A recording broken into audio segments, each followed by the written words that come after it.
Happy New Year's and welcome to Amma's Kitchen. My mom wants to start this new year with something very sweet, so we are making payasam today. Payasam is a dessert similar to kheer and rice pudding, but it's made with sago and vermicelli pasta. Alright, let's see how my mom makes it. Here are the ingredients: sago, split mung beans, vermicelli pasta, peanuts, roasted cashews, raisins, freshly squeezed coconut milk, jaggery powder, brown sugar, ghee, salt, and ground cardamom. First, wash the mung beans and the pasta to get rid of the starch.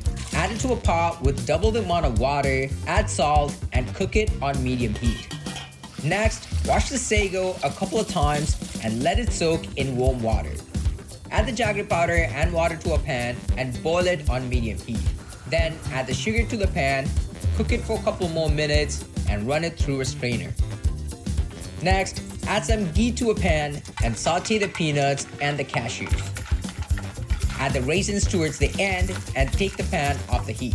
Once the beans are well cooked, add the sago, the coconut milk, the syrup, the cardamom, and the nuts.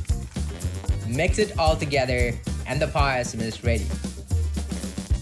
I can just smell it. I can smell the ghee. The ghee. Cheers! I thought it would be too sweet.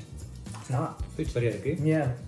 கடலை தான் கடலை கொஞ்சம் கிடைக்கும். Alright guys, thank you so much for tuning in. Payasam is another hit. Check out the page for other videos and subscribe to the channel for more future recipes from Amma.